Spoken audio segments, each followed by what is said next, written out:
क्या है। अक्सर एक कंफ्यूजन रहता है और ज़्यादातर धर्म को हम क्विकली इंग्लिश में रिलीजन में कन्वर्ट करते हैं। और रिलीजन हमारे देश में, हमारी दुनिया में बहुत अनेकों प्रकार के हैं। तो क्या धर्म को हम एक रिलीजियस आइडिया से समझें या धर्म एक यूनिवर्सल आइडिया है? तो ये है हमारा पहला सवाल। देवांशी, डेफिनेटली ये बहुत ही इंटरेस्टिंग टॉपिक था और इसके ऊपर अलग अलग लोगों के अलग अलग व्यूज होते हैं, अपनी अपनी समझ होती है। लेकिन जब हम एक स्पिरिचुअल पॉइंट ऑफ व्यू से देखते हैं तो धर्म का बहुत अधिक अलग अर्थ है। जो डेफिनेशन है यहाँ धर्म की, जगत की स्थिति का कारण धर्म है, प्राणियों की उन्नति और उनके मोक्ष का साधन भी धर्म है। धर्म किसी का अलग नहीं होता, मेरा, तुम्हारा, जीवों का, सबका एक धर्म होता है और वह समय और स्थिति के परिस्थितियों के अनुसार बदलता नहीं। धर्म वह है जो धारण करता है। तो बहुत ही वास्ट डेफिनेशन है धर्म की और इसका रूप बहुत ही सर्वव्यापक है। तो इसको समझना थोड़ा कठिन है, लेकिन यदि हम इसको अधर्म के साथ देखें तो हमें कुछ अधिक अच्छी तरह समझ आता है कि यदि धर्म ऐसा है तो फिर अधर्म क्या है। तो जो लोग ब्रह्म के नियमों पर चलते हैं, ब्रह्म विचार करते हैं और ब्रह्म में जीवन करने के लिए जिनकी पूरा जीवन समर्पित रहता है, उन व्यक्तियों के अंदर धीरे धीरे समय के साथ यदि कामनाओं का विस्तार हो जाता है, they get attached to this impermanent world, तो उस समय उनके अंदर एक तरह का अज्ञान आने लगता है, लोभ मोह वासनाएं आने लगती हैं और उसके कारण अधर्म का उदय होता है। ये अधर्म अन्याय लाता है, लोभ मोह को बढ़ावा देता है, विसंगतियां लाता है, द्वेष लाता है और अनेकत्व की स्थापना होने लगती है। तो अखंड सत्ता जहां धर्म के द्वारा स्थापित होती है, खंडित सत्ता अधर्म के द्वारा स्थापित होती है। तो धर्म का एक सनातन रूप है जो रिलीजन से बिल्कुल अलग है। धर्म और रिलीजन ट्रांसलेटेड वर्ड नहीं है, ये बिल्कुल भिन्न शब्द हैं। जहां धर्म अखंडता की स्थापना करता है और मोक्ष का साधन होता है, वहीं यदि हम रिलीजन को देखते हैं तो यह कहीं न कहीं रूढ़िवादिताओं, परंपराओं के साथ बंधा होता है। यदि हम धर्म की डेफिनेशन ये करते हैं कि यह जगत की स्थिति का कारण है, तो रिलीजन को कुछ ऐसा भी देख सकते हैं कि सभ्य समाज जिसे अपने क्राउन के रूप में धारण करता है, वह रिलीजन है कि ये मेरा क्राउन है, ये तुम्हारा क्राउन है, ये मैंने इनहेरिट किया था या ये मैंने ट्रांसफर करके लिया है, कमाया है और अब इसकी मुझे रक्षा करनी है। तो इस तरह से हम रिलीजन को डिफाइन करते हैं, जहाँ सेट रूल्स होते हैं, पैटर्न होते हैं, ये अपने ही विचारधाराओं में, अपनी ही कुंठाओं में जकड़े होते हैं और समय के साथ यदि इनमें परिवर्तन आता चला जाता है तो ये शांति का लाते हैं संदेश। लेकिन यदि समय के साथ इसमें व्यक्ति अपने आप को परिवर्तित नहीं करता, सत्य के साथ जुड़ता नहीं, तो यही रिलीजन झगड़ों का कारण बन जाते हैं, जो धर्म में बिल्कुल भी संभव नहीं है। तो very very different concepts of dharma and religion. Okay. Thank you, Aparna ji. That was a very enlightening answer and a very good starting point for our discussion on dharm.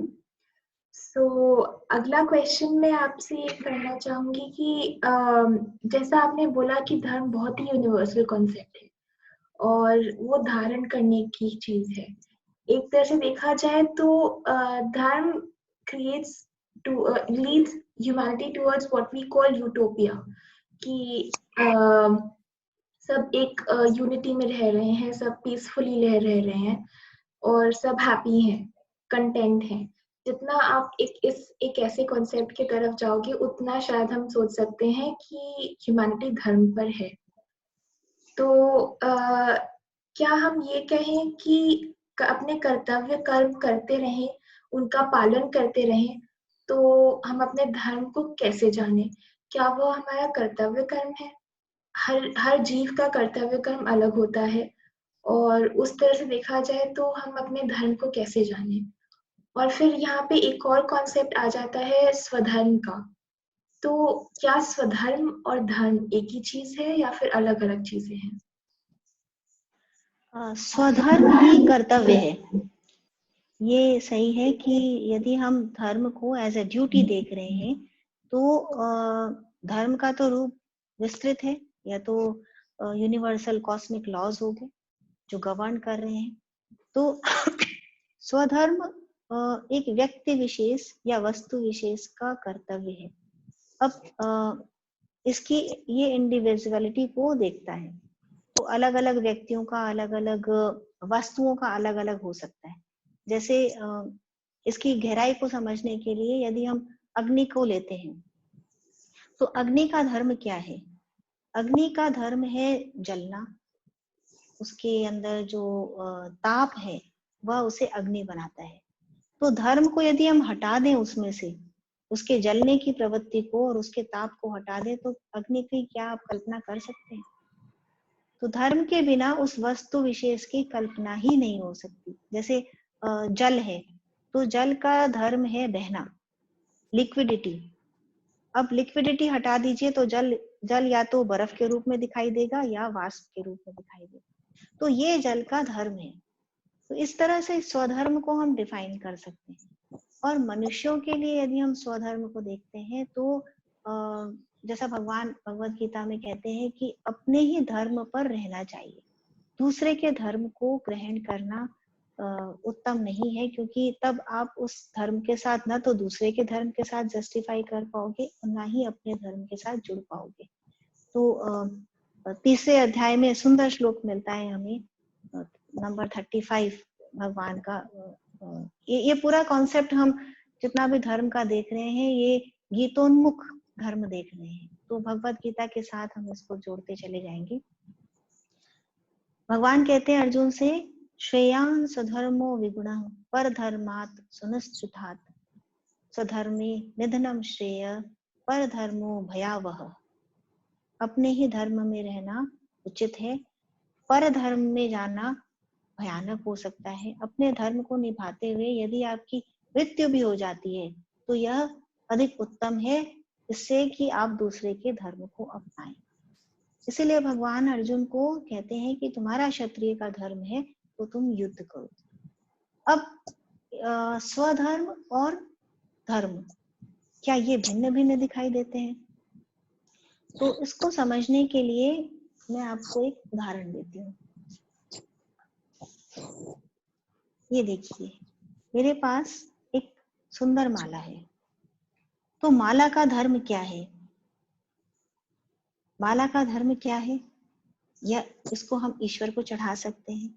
सुंदर होती है, खूबसूरत होती है, बहुत से फूलों से मिलकर बनी होती है, तब यह माला कहलाती है और यह अनवरत होती है। ये माला का धर्म हो गया। तो अखंड सत्ता हो गई माला की एक। लेकिन अनेक फूलों से मिलकर बनी है तो यह माला है।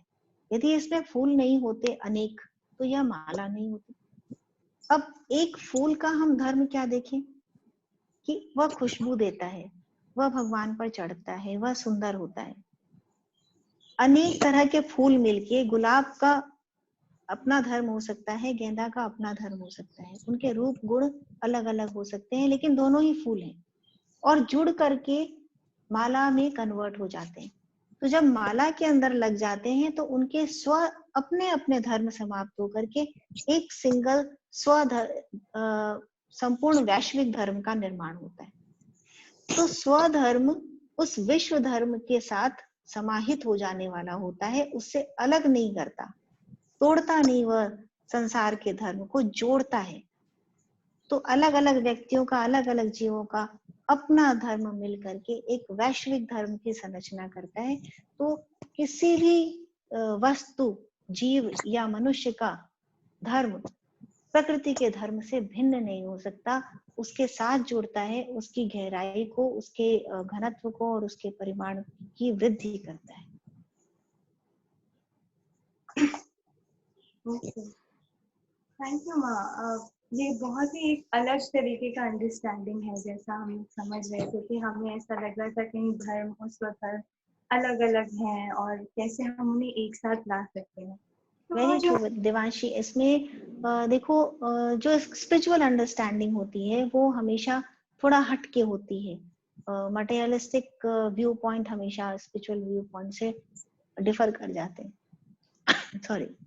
तो मतलब एक ऐसा समझ आ रहा है कि कैसे स्वधर्म, मतलब इतनी सारी चीजें हैं जगत में, इतने सारे लोग हैं और कैसे मिलके एक साथ धर्म का निर्माण करते हैं। तो एक सवाल और जो हमारा चर्चा में आया था वो कुछ ऐसा था कि जहाँ पे बात की जाए थी कि क्या हर इंसान का जो स्वभाव है, क्या उससे इंसान जान सकता है कि उसका धर्म क्या है। तो एक तो ये हमें कहा जाए कि स्वधर्म धर्म से अलग नहीं होगा, लेकिन जैसे हम इतने भिन्न प्रकार के लोग हैं, तो मेरा धर्म और किसी और का धर्म, हम कैसे ये जाने कि मेरा धर्म क्या है किसी परिस्थिति में। I think you want to know about स्वभाव, क्योंकि स्वधर्म की हम बात कर चुके। तो लाइक मेरा स्वधर्म और किसी प्राणी का स्वधर्म, जैसे एक बैल का या एक गाय का धर्म अलग अलग होता है, लेकिन जैसा मैंने बताया कि एक माला की तरह वो जुड़े रहते हैं। तो अलग अलग अग्नि का धर्म अलग, जल का धर्म अलग, वायु का अलग, लेकिन मिल करके पंच तत्व सृष्टि का निर्माण करते हैं। तो इस तरह सबके अपने अपने धर्म मिल करके एक वैश्विक धर्म का निर्माण करते हैं। अब यदि हम स्वभाव की बात करते हैं तो स्वभाव और स्वधर्म बहुत पास हैं, पूरक हैं एक दूसरे के।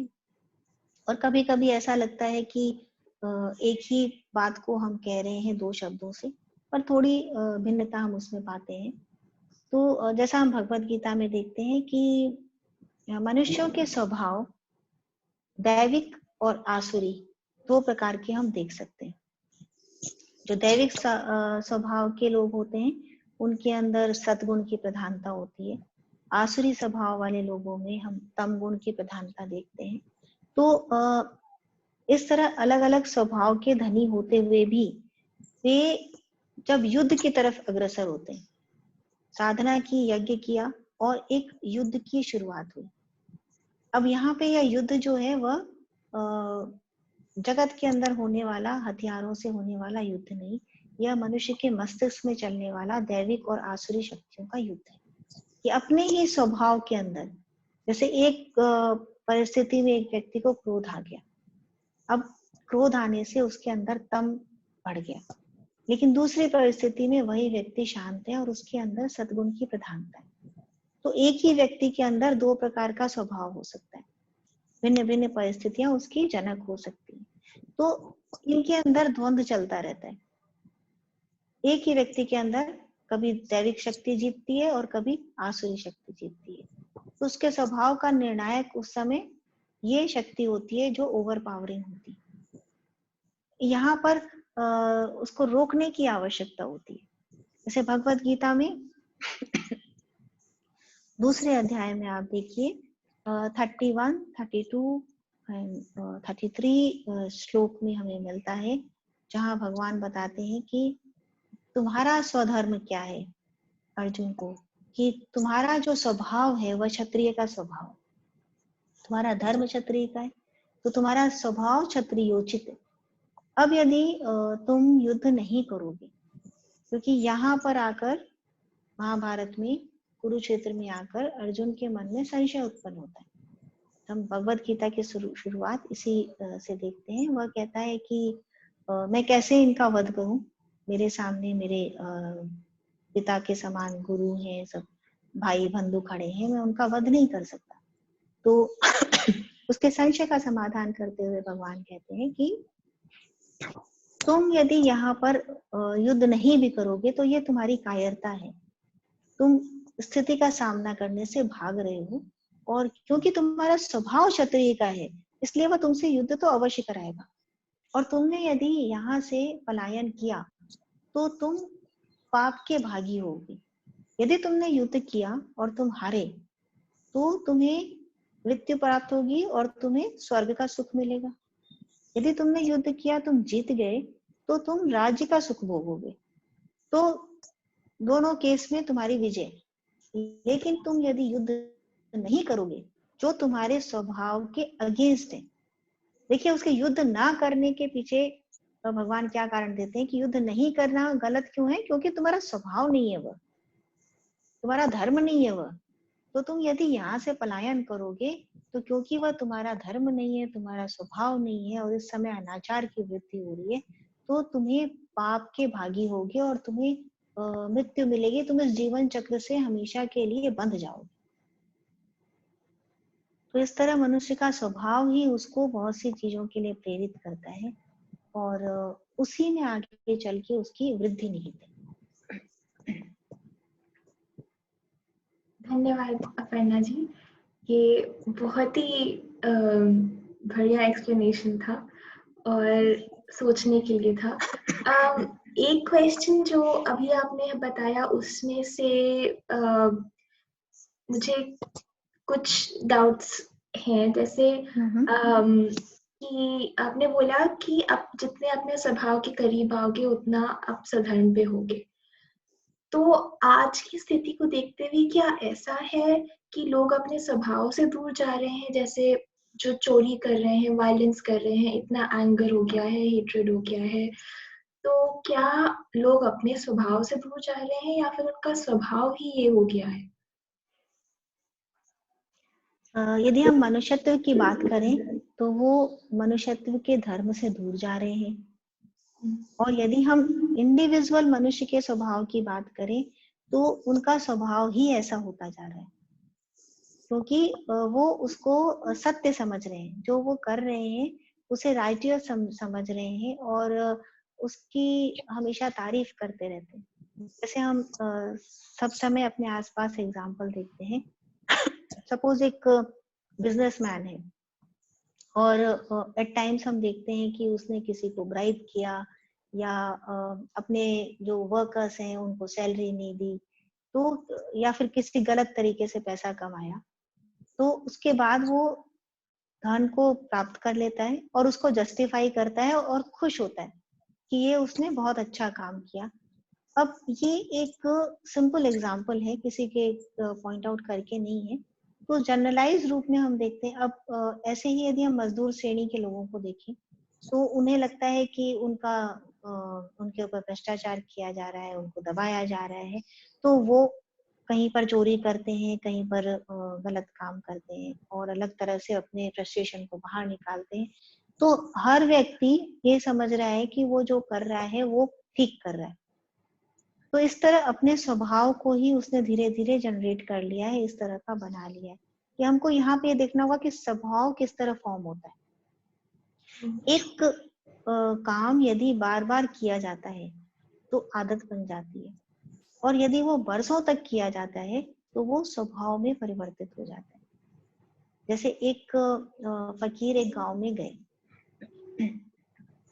और उस गांव के लोग पानी नहीं पीते थे, बहुत ही कम पानी पीते थे और ज्यादातर समय दूध पीते थे। अब क्योंकि वो फकीर थे, उन्हें दूध पीने की इतनी आदत नहीं थी, तो पर अब वहां जल की व्यवस्था ही नहीं थी, पीने लायक जल की, तो कुछ समय तक वो वहां पर बार बार दूध पीते रहे। अब उनकी आदत पड़ गई धीरे धीरे, और 10 साल वहां रह गए, तो अब ये उनका स्वभाव बन गया। फिर क्योंकि फकीर थे, मस्त मौला दूसरे गांव में चले गए, अब वहां दूध नहीं मिल रहा था।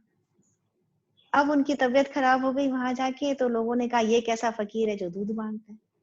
तो अब आप देखिए कि फकीर की फकीरी नष्ट होने लगी आसपास के वातावरण के कारण। तो अब इसमें जो संत स्वभाव के लोग भी हैं वो भी प्रभावित होने लगते हैं इस तरह के। इसी को हम कलयुग कहते हैं। Thank you, Aparna ji. Now the concept of dharma I think is getting clearer, and अभी भी हम उसके अभी काफी कुछ जानना है, पर शायद थोड़ा थोड़ा क्लियर हो रहा है। तो क्या हम एक और क्वेश्चन मैं इसी पे पूछना चाहूंगी कि जैसे आपने बोला कि हर एक को अपने स्वभाव में रहना चाहिए, और 10 या 20 साल में अगर स्वभाव चेंज होता है तो क्या हमारा धर्म भी चेंज होता है? क्या धर्म सर्टेन सर्कमस्टांसेस में, टाइम, प्लेस चेंज होता है, और नहीं होता तो क्यों नहीं होता? देखिए, धर्म, स्वधर्म और स्वभाव, इनको बहुत अच्छी तरह समझिए। धर्म हो गया कॉस्मिक, माइक्रो पर और मैक्रो पर एक साथ लागू होता है धर्म, तो वो तो बहुत विस्तृत है। और धर्म चेंजेबल नहीं होता। धर्म को हम धुरी कहते हैं। जैसे काल को चक्र कहा जाता है, समय परिवर्तनशील है, काल चक्र होता है जिसके अंदर सब कुछ परिवर्तित होता रहता है, चलता रहता है, जीवन, मृत्यु, आना जाना, वृद्धावस्था, बचपन, ये कंटिन्यूअस प्रोसेस, तो ये काल चक्र। उसी तरह धर्म धुरी के समान अडिग है, स्थिर है। तो धर्म इज नॉट चेंजेबल। किसी भी समय या किसी भी परिस्थिति या स्थान या व्यक्ति विशेष के साथ धर्म परिवर्तित नहीं होता, क्योंकि यह धुरी है, यह धारण करती है। जैसे हम एक राम राज्य की कल्पना करते हैं कि एक आइडियलिस्टिक समाज की सिचुएशन है राम राज्य कि वहाँ बकरी और शेर एक घाट पर पानी पीते, ऐसे समाज की हम कल्पना करते हैं। तो वो समाज कितनी देर तक रहेगा? वो भी परिवर्तित हो जाता है। काल चक्र के अंदर आकर के राम राज्य भी परिवर्तित हुआ और दूसरे युग का आगमन हुआ। तो ये कार्य था काल चक्र का। तो धर्म का क्या कार्य है कि जब अधर्म होने लगता है तो वह पुनः धर्म की स्थापना करता है, सीसॉ की तरह। यदि अधर्म हुआ, किसी ने भयंकर काम किए तो एक तरफ झुका, अब ये संतुलन बिगड़ा, तो समय परिवर्तित होते ही पुनः प्रकृति उसको ऊपर कर देती है, तो दूसरा पलड़ा नीचे होने लगता है और ये ऊपर आने लगता है। तो इस तरह बैलेंस करते हुए चलते हैं। इस बैलेंसिंग प्रक्रिया को करने में धर्म मदद करता है। तो अब यदि यह धर्म नहीं आ पाता अपनी जगह पर, स्वधर्म, जैसा बताया कि हर वस्तु व्यक्ति का और उसका अपना अपना धर्म है। स्वभाव परिवर्तित होते गए। स्वभाव में यदि भ्रष्टाचार आता चला गया, लोभ आता चला गया, आदतें खराब होती चली गई, अधर्म की स्थापना होने लग गई अधिक से अधिक, तो प्रकृति रिवोल्ट करती। और यहाँ पर भगवान कहते हैं कि मुझे आना पड़ता है धर्म की स्थापना के लिए, रक्षा करने के लिए। देवांशी? ओके, तो माँ इसी के साथ एक सवाल आया था हम लोगों के बीच। वो कुछ इस प्रकार था कि अगर if a person hurts you without reason and says unnecessary things, तो ऐसी परिस्थिति में to protect one self should we revert back, और क्या इस परिस्थिति में हमारा धर्म क्या होना चाहिए? देखो, क्षमा से बड़ा धर्म नहीं है, ऐसा माना जाता है। तो सबसे पहले तो क्षमा करनी चाहिए। और यदि कोई आके कुछ कह रहा है, अपशब्द भी कह रहा है, तो जहां तक हो सके उसे टालने का, इग्नोर करने का प्रयास करें। क्योंकि यदि आप उलझते हैं किसी से और उसको अपशब्द बदले में कहते हैं, तो इससे किसी भी झगड़े का, बात का समाधान नहीं होता। और बदला लेने की भावना से, क्रोध की भावना से किए जाने से और अधिक वैमनस्य बढ़ता है। तो सबसे पहले तो हमें कोशिश करनी चाहिए कि हमारे अंदर क्रोध ही उत्पन्न ना हो। तो शांत, जैसे समुद्र है, अंदर से समुद्र हमेशा शांत रहता है, उस तरह हमारी प्रकृति हो जानी चाहिए। तो क्योंकि यदि क्रोध आता है तो बुद्धि खराब हो जाती है, मन चंचल हो जाता है, अशांत हो जाता है, सोचने समझने की शक्ति नहीं रहती। तो जब आप किसी भी बात को ठीक से देख नहीं पाएंगे तो निर्णय भी गलत होने लगते हैं, और निर्णय गलत होंगे तो परिणाम गलत होने लगते हैं। आप देख रहे हैं कहां से कहां तक पहुंच गए। तो परिणाम गलत हुए तो उसे भोगेगा कौन? आप ही भोगेंगे। अब किसका बुरा हुआ? अब शब्द कहने वाले का या आपका बुरा हुआ? तो इसलिए जहां तक संभव हो सके बदले की भावना से प्रेरित होकर के कार्य नहीं करने चाहिए।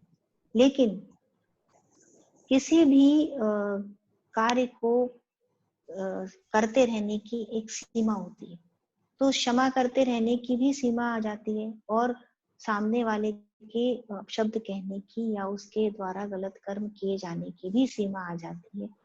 और तब इस विष चक्र से भगवान छुटकारा दिलाते हैं। जैसे उन्होंने शिशुपाल का वध किया, तो उसको भगवान ने कहा कि मैं तुम्हारे 100 अपराधों को क्षमा करूंगा, लेकिन इसके ऊपर तुमने अपराध किया तो फिर मैं तुम्हें क्षमा। तो ये ईश्वर का काम था, हम ईश्वर नहीं है, तो हमें भी फिर भी हमें प्रयास करना चाहिए कि जहां तक हो सके हम क्षमा करें सामने। Okay, thank you, Farna ji. That was a very sweet answer. So, moving on to our next question.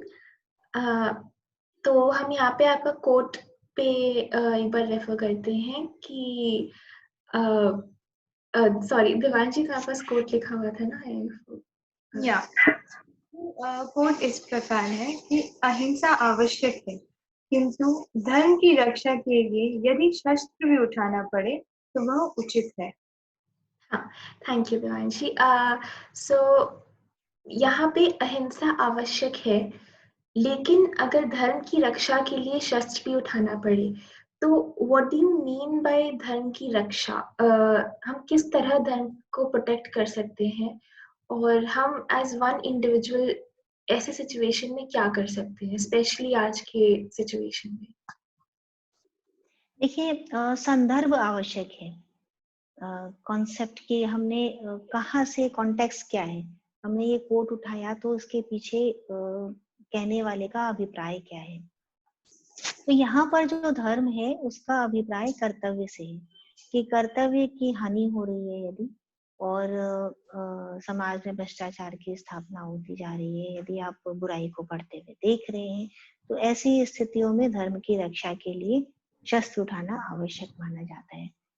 पर यदि हम बिगर कॉन्सेप्ट देखते हैं धर्म का, जहाँ हम कॉस्मिक लॉज को देखते हैं, तो वहां पर मनुष्य धर्म की रक्षा नहीं करता, इनफैक्ट धर्म मनुष्य की रक्षा करता है, कि धर्म के पथ पर चलने वाले की रक्षा धर्म करता है।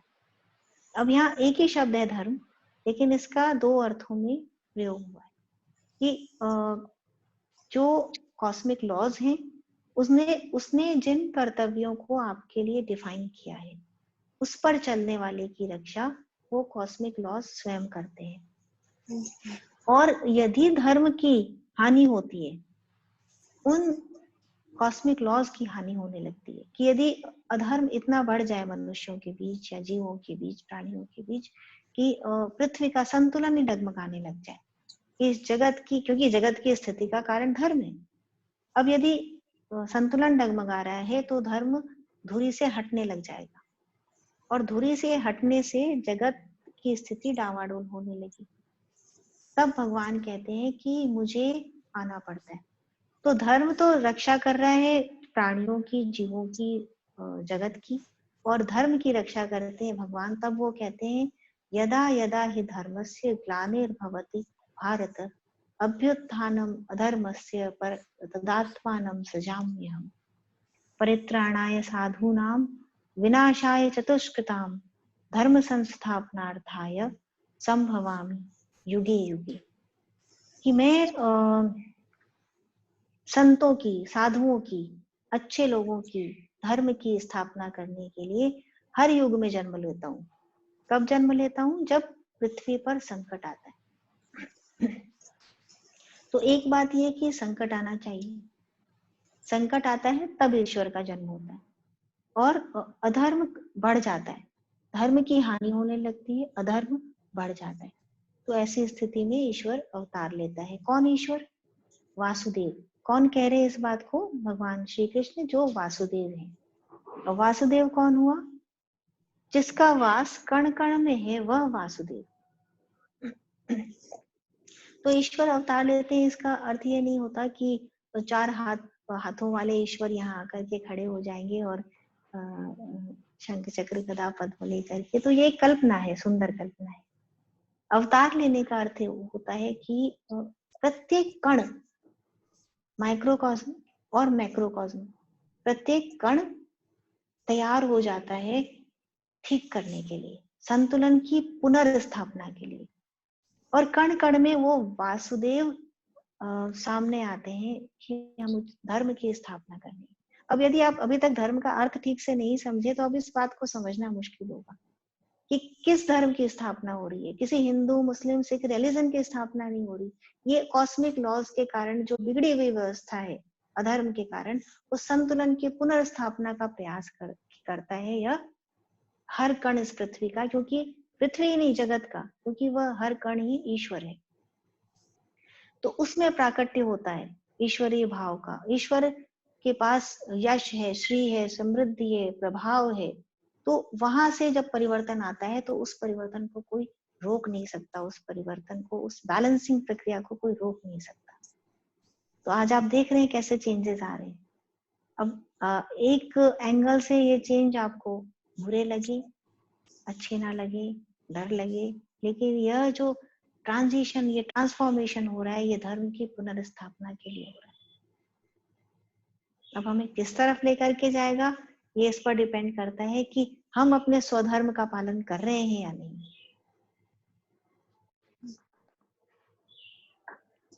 Thank you Aparna ji, it was a very insightful answer. क्योंकि इस तरीके से हम देख नहीं पाते हैं चीजों को। तो माँ, जैसे आप बता रही कि धर्म हमारी रक्षा करता है, तो और आपने ये भी बताया कि आजकल जैसे इतना डिस्टर्बेंस है आउटसाइड पे और हम इसे किसी भी तरीके से देख सकते हैं, तो ऐसी परिस्थिति में हम लोगों को क्या करना चाहिए इस धर्म की पुनर्स्थापना के लिए, जिससे एक बैलेंस आए? हम क्या कर सकते हैं इंडिविजुअल लेवल पे? Go inside. बाहर जब तनाव इतने बढ़ जाए, बाहर जब द्वंद्व इतने बढ़ जाए, बाहर जब परिस्थितियां इतनी अशांत हो जाए, तो यह संकेत होता है गो विद। आप देखिए आज के दिन बाहर निकल के देखिए कि कितना सुंदर सनराइज हो रहा है, कितना सुंदर सनसेट हो रहा है, लेकिन वो हमें एक थोड़े पीरियड के लिए दिखाई देता है। मैंने अभी पिछले कुछ दिनों में ऐसे, क्योंकि हमारे विंडो से सनसेट दिखता है, सनराइज नहीं दिखता, तो इतने सुंदर सनसेट्स देखे जितना मैंने अपनी लाइफ में कभी नहीं देखे, जबकि मैं करीब करीब रोज देखती हूँ। तो they are just out of this world sides, because pollution नहीं है बिल्कुल भी, और इसके साथ एक डिवाइन हाथ भी है उसमें, क्योंकि पॉल्यूशन रहित आकाश भी इतना सुंदर नहीं हो सकता। तो वो सनसेट्स, वो सनराइज के दृश्य क्षणिक होते हैं, for 15 minutes 20 minutes at the max. अब यदि हमें उतना ही सुंदर सूर्य हर समय देखना है तो अंदर उतरना पड़ेगा। Go within where the sun never sets. This is what the nature is telling you.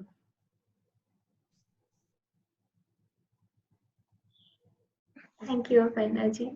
That was very inspiring and a clear message, I think.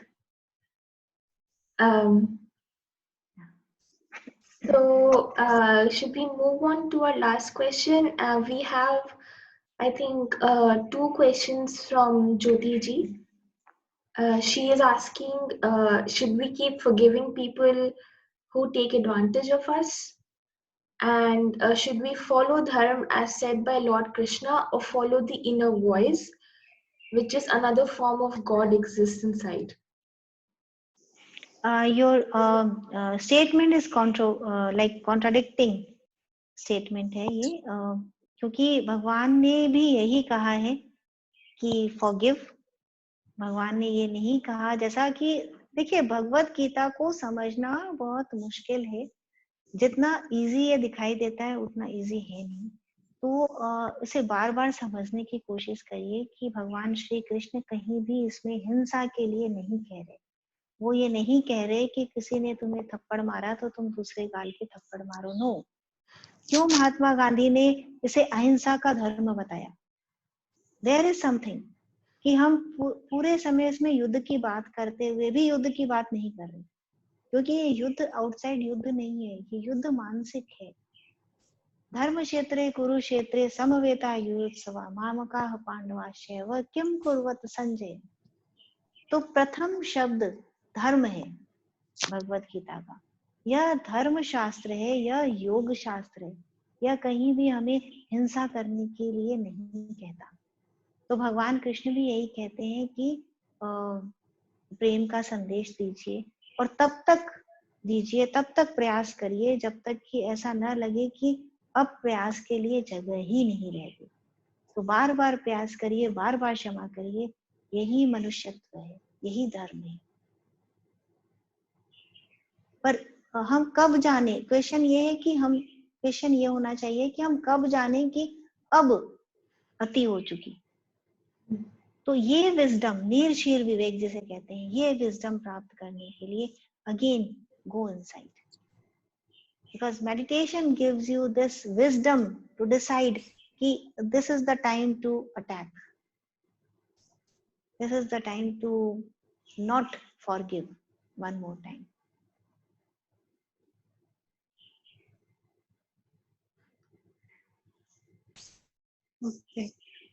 Okay Vedanshi, यदि हमारे पास और क्वेश्चन है देवांशी, तो हम क्वेश्चन ही ले लेते हैं आज, और मेडिटेशन पार्ट को हम किसी और दिन ले लेंगे, क्योंकि एक टॉपिक चल रहा है, तो जितने भी मन में कुछ किंतु परंतु है उनका सॉल्यूशन हो जाना चाहिए। ओके तो आई थिंक ये ज्योति जी का एक सेकंड क्वेश्चन था जो मुझे लग रहा है शायद जरूरी है क्लैरिफाई करना। She is asking, should we follow dharma as said by Lord Krishna और should we follow the inner voice? क्या हम लॉर्ड कृष्णा की सुने या इनर वॉइस की सुने, जो कोई और फॉर्म ऑफ गॉड भी हो सकते हैं?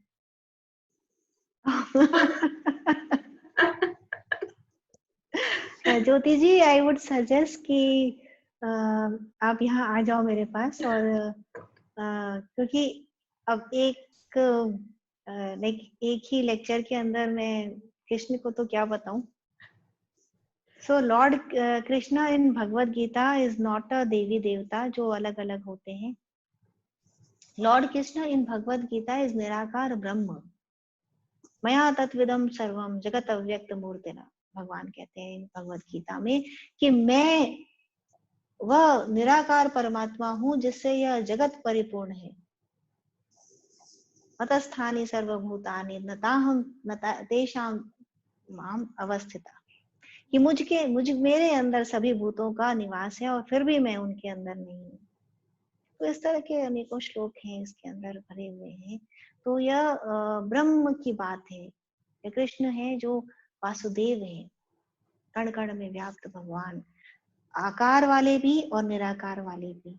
तो जब ये कहते हैं तो कोई दूसरा देवी देवता नहीं होता। भगवान कृष्ण कहते हैं कि तुम किसी भी देवी देवता की आराधना करो, पत्रम पुष्पम फलम तोयम यो में भक्त्या प्रविश्य, जो भी मुझे भक्त पत्र पुष्प फल जो भी देता है, कहीं भी चढ़ाते हो तुम, वो मुझ तक ही पहुंचता है। तो यदि आपने शिव को चढ़ाया, यदि आपने काली देवी को चढ़ाया, काली जी को चढ़ाया, यदि आपने दुर्गा माता को चढ़ाया, यदि आपने साईं बाबा को चढ़ाया, यदि योगीराज को चढ़ाया, तो वहीं पहुंचेगा। कहाँ पहुंचेगा? उस निराकार ब्रह्म के को समर्पित होगा, और उसे हमने कृष्ण नाम दिया। तो नाम पर मत जाइए, उस ब्रह्म की बात है, या योग शास्त्र है भगवत गीता। तो जो कृष्ण ने जिस धर्म की डेफिनेशन दी, इसमें आदि शंकराचार्य ने जिसको डिफाइन किया, वो अलग हो ही नहीं सकती कहीं और। तो यदि आपकी इनर वॉइस होगी, इनर वॉइस हम किसे कहते हैं? इनर वॉइस या तो एक साधारण व्यक्ति के अपने मन की आवाज हो सकती है। हमने बोला, मुंह से बोला तो हमारी आउटर वॉइस है, और हमने मन से बोला तो हमारी इनर वॉइस है।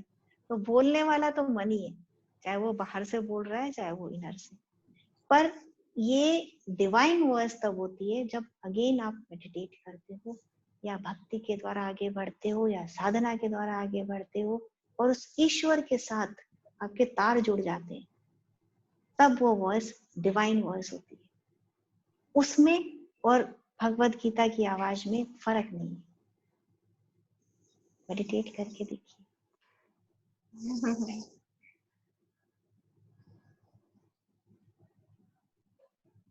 Yeah.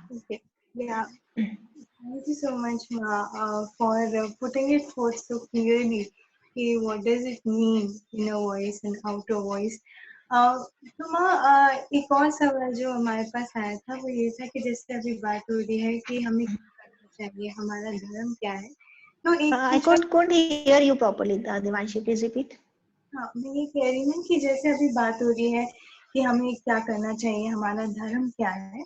तो एक आइडिया जो आया था वो ये था कि अगर हमें अपना गोल पता हो कि हमें कहाँ जाना है, तो क्या वो हमारा सहारा देता है हमें जानने में कि हमारा धर्म क्या है। यदि हमारे गोल पता हो, मतलब अगर हमें अपना गोल पता है, हाँ, हमें पहुंचना है, तो हम अपने धर्म का निर्णय कर सकते हैं कि हमें क्या करना है और क्या नहीं करना। हाँ, यस देवांशी, इन अ वे कि यदि आपको देखिए, अब हम धर्म को इसमें ना लाएं, कर्तव्य को लाएं तो ज्यादा अच्छा रहेगा, क्योंकि धर्म की हम देख रहे हैं पास्ट डेफिनेशन। तो यदि इसको हम ऐसे लें कि यदि हमें हमारा गोल पता हो तो हम अपने कर्तव्य का निर्धारण कर सकते हैं। तो यस, हम कर सकते हैं।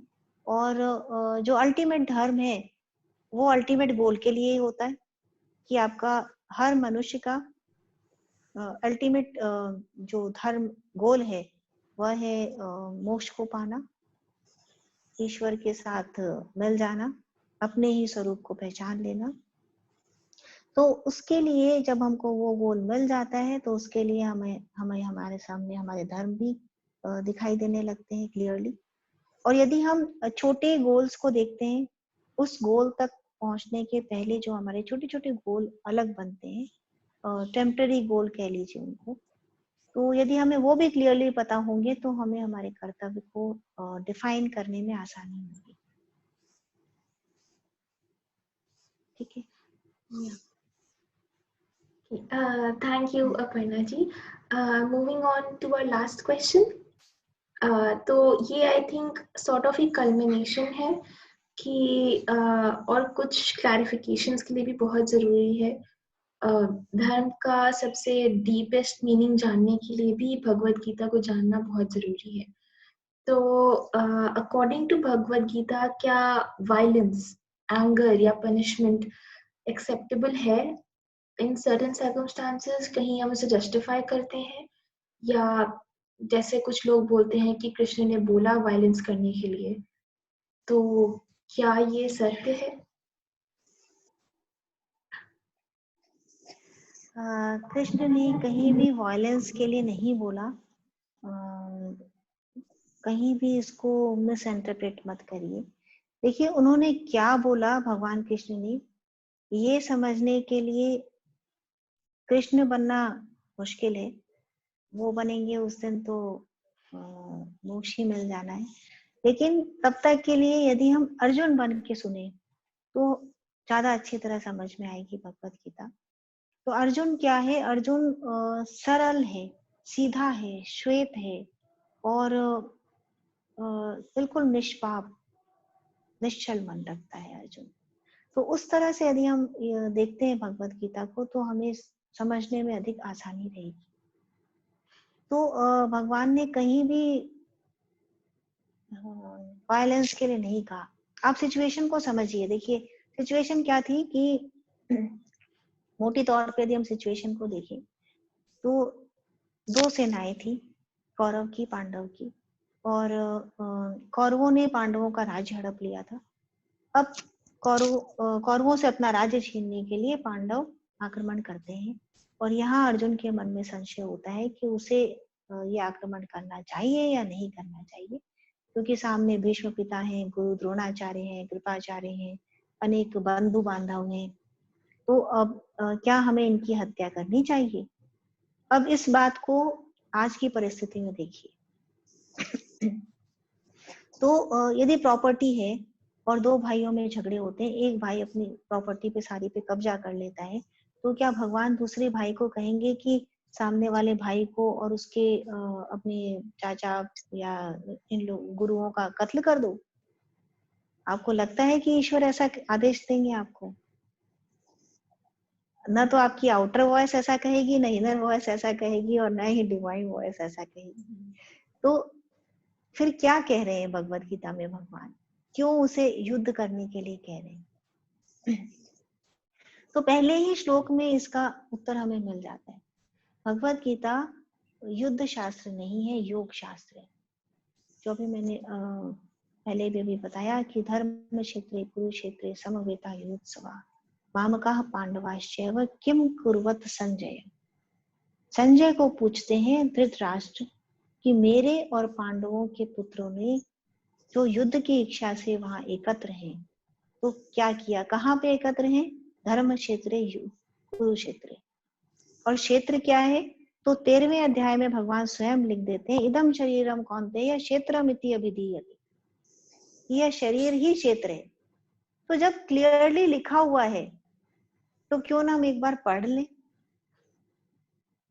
तो व्हाट्सएप स्टोरीज की जगह या इस तरह की दूसरी स्टोरीज की जगह वहां जाइए जो जानता है, वहां पढ़िए जहां सत्य लिखा है। बिना योगारूढ़ हुए, बिना उस सृष्टि के तार से तार जोड़े हुए, बिना उसके रिदम के साथ कनेक्शन बिठाए हुए आप भगवत गीता को समझ नहीं सकते। जब इस पर मेडिटेट किया जाता है तो एक एक श्लोक इसका कमल दल की तरह खिल उठता है। इसमें से अनेकों अर्थ प्रकट होते हैं, ईश्वरीय वाणी प्रकट होती है। उपनिषद है भगवत गीता, कोई साधारण ग्रंथ नहीं। जिसे आदि शंकराचार्य ने स्वयं लिखा कि इसे समझना बहुत कठिन है। जब आदि शंकराचार्य ऐसा कहते हैं तो अवश्य इसको समझना कठिन है। तो भगवत गीता अहिंसा का संदेश देती है। यह जो युद्ध था, यह आंतरिक युद्ध था। शरीर के अंदर ही दैविक शक्तियां और आसुरी शक्तियों के बीच हुआ द्वंद्व था, जहां जिन शक्तियों का युद्ध हुआ और उसमें क्षत्रिय धर्म अर्जुन जीता, उसकी दैविक शक्तियां जीती, उसने आसुरी शक्तियों को पराजित किया। मानसिक स्तर पर, आध्यात्मिक स्तर पर हुआ युद्ध था। यह किसी बाहरी कुरुक्षेत्र में हुआ युद्ध नहीं था।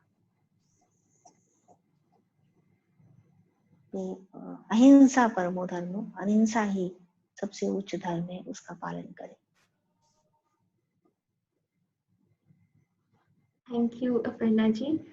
That was, I think we are much more clarified on the concept of dharma. और अब हम सब ही ज़्यादा केपेबल हैं उस पे चलने के लिए। तो अब हमारा क्वेश्चन आंसर राउंड तो ओवर होता है यहाँ पे। अगर देवांशी कुछ इनपुट देना चाहे तो। माँ, ये काफी इंसाइटफुल सेशन था और एंड काफी सारे क्वेश्चंस जो अगेन एंड अगेन आ रहे थे वो काफी क्लियर हो पाए हैं and it has come together. और कैसे आपने अगेन गीता की तरफ हमें वापस मोड़ा है। तो अब तो और हमारे पास सवाल नहीं है, कोई यहीं पे खत्म होता है। तो थैंक यू सो मच। मैं इसमें लास्ट में एक बात और बताना चाहूंगी कि जब हम धर्म की इतनी बात कर रहे हैं तो 18वें अध्याय में जैसा भगवान बताते हैं अर्जुन को कि सर्वधर्मान परित्यज्य मामेकं शरणं व्रज अहं त्वा सर्वपापेभ्यो मोक्षयिष्यामि मा शुचः। कि सभी धर्मों का त्याग करके तुम मेरी शरण में आ जाओ। अब अगेन धर्म आया। तो यहाँ पर फिर ये कंफ्यूजन नहीं आना चाहिए कि सभी धर्मों से उनका क्या अभिप्राय।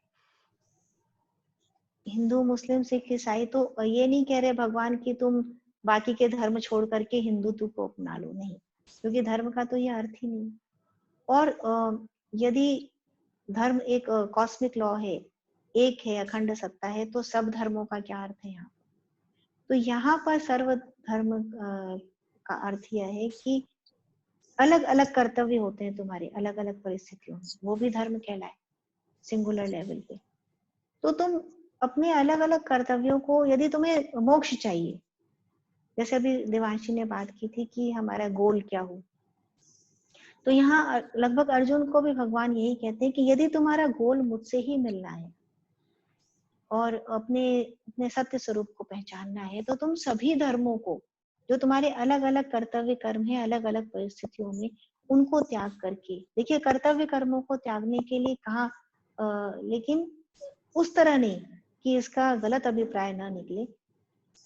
यूं तो भगवान कहते हैं कि नियत कर्मों का, कर्तव्य कर्मों का कभी त्याग नहीं होता। प्रत्येक परिस्थिति में और मन के संन्यास के साथ भी उनका हमें अधिग्रहण करना चाहिए। किंतु यदि तुम भक्ति के द्वारा, साधना के द्वारा, योग के द्वारा ईश्वरार्पण कर देते हो अपनी बुद्धि को, तो तुम्हारा यहाँ पर धर्म आ जाता है निवृत्ति मूलक। प्रवृत्ति मूलक धर्म होता है जगत की स्थिति का कारण बनता है, और निवृत्ति मूलक धर्म आता है वैराग्य और संन्यास का, जो जगत की स्थिति को समाप्त करता है। क्योंकि किस तरह समाप्त करता है कि आप ही सृष्टि करता हो। तो अब ये देखिए, ज्ञान के पक्ष की तरफ चले गए हम। प्रवृत्ति मूलक धर्म जहाँ भगवान ने बताया वह कर्मयोग को लेकर के आता है, वह आपके संसार को सुंदर बनाता है। जैसे अर्जुन यदि एक युवक है, उसे आप एक क्षत्रिय के रूप में देख रहे हो, तो वह युद्ध करेगा, तो उसे यदि मृत्यु मिली तो स्वर्ग मिला, और जीत मिली तो राज्य का सुख मिला।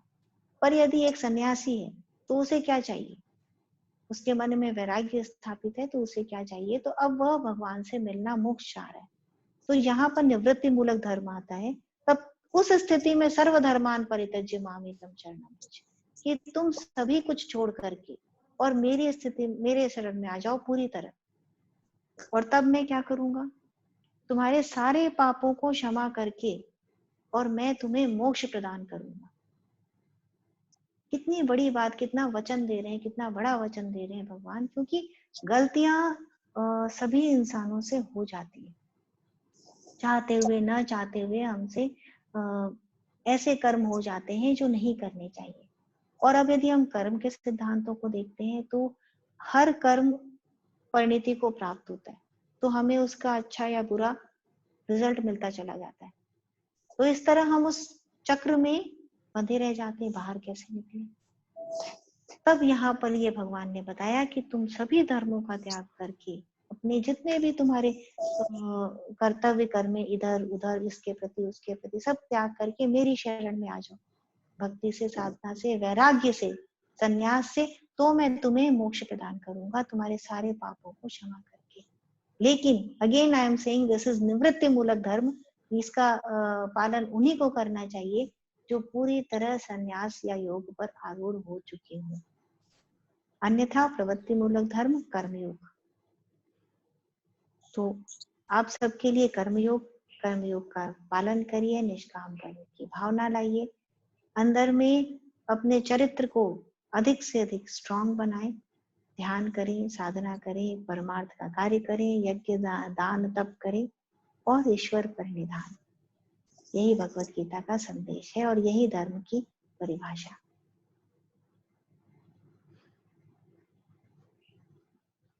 धन्यवाद Aparna ji. These are pearls of wisdom जो आज हमारे लिए बहुत ज्यादा इम्पोर्टेंट है। तो अब हम इस सेशन के एंड में आ गए हैं। क्या हम ध्यान आज शो करेंगे कि नेक्स्ट सेशन में ध्यान करते हैं? ठीक। तो फिर उस सेशन में हम इस वीडियो को आप पुनः सुनिएगा, क्योंकि इतना ईश्वर का बात करते हुए, इतनी उसकी करते हुए तो ध्यान तो स्वतः लगने लगता है। तो तैयारी के रूप में सुन लीजिएगा एक बार, और तब हम ध्यान करने बैठेंगे। तब केवल कृष्ण का ध्यान करेंगे क्लीम मंत्र की सहायता से, तो जो आकर्षण करता है मन को, मन को किसी भी ताड़ना से निवृत्ति दिलाता है, और तब हम ध्यान करेंगे। तो वेट फॉर दैट सेशन, और तब तक के लिए नमस्कार। नमस्कार, धन्यवाद। Thank you Devanshi, thank you Vedanshi. Thank you.